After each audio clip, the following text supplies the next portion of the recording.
Искате ли да видите пшеницата кактус и да разберете как да изберете качествени сортове житни култури? Тогава гледайте това видео, което заснехме на открития полски ден на Лидер Консултинг и партньори, който се проведе на полетата на сортови семена 2002 в село Радишево. За поредна година Евелина Маринова даде ценни съвети за отглеждане на житните култури. Добре дошли на нашия традиционен открит ден. Тази година по-рано, тъй като годината е такава, всичко се развива по-рано и за щастие има доста дъждове, наваксаха голямата суша, която беше и смятам, че в момента оптимизма ви е по-добър, отколкото преди 2 месеца. Благодариме на всички и заповядайте, давам микрофона на госпожа Маринова, за да презентира ечемиците. Така, тук сме пред един нов ечемик, Соня, който е пивоварен зимен ечемик. Соня е една от най-модерните селекции, но сега, тя може да е модерна селекция, но аз докато не го изпитам и не го видя 2 години при нас, че дава добри добиви, не го взимам като продукт за продажба, така че тепърва в цялата страна ще очакваме да видим какво ще даде като добив и като качество. Значи най-любимият ечемик на нашите клиенти е следващия Адалина, но от миналата година Лентия се превърна в много голям хит, тъй като въпреки че е двореден, на много места би многоредните ечемици с добив. Артимуса е един хит, който стана хит след миналогодишния открит ден в Австрия.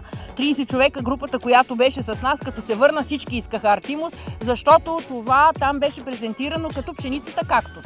Изключително сухоустойчива селекция, здрав, качествен, хлебопекарна група 7 е, като в Австрия хлебопекарните групи са 9, 9 е само Албертуса, няма друга пшеница в 9, 8 са другите високопротеинови пшеници и 7 е Артимус, Апексус и Аурелиус, това са висококачествените пшеници. Там, където се прави селекцията на пшеницата е около Вайкендорф, около Виена. Там валежите са 400-500 мм, както в България. Качеството и добива при нашите Артимус и Апексус като комбинация са по-добри от една фуражна пшеница.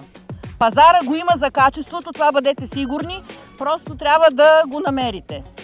Сега тук са двете протеинови пшеници, за които говорим, Арамеус и Аликантос. Тук говорим за протеин, както ви казах, 14 вече е малко, до 14,5, 15 са другите качествени пшеници. Тук говорим за 15, 16, 17. Аз смятам, че с тези пшеници, който има потенциал да се занимава с тях, има и доста добра икономическа печалба.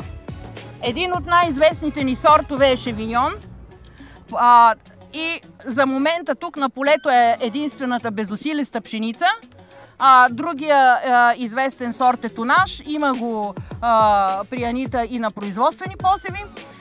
Шевиньон и Апексус по принцип са ни най-продаваните пшеници с изключителен добивен потенциал, но Шевиньон е масова хлебна пшеница. Един от най-здравите сортове, които имаме. Апексус е висококачествена, високодобивна пшеница.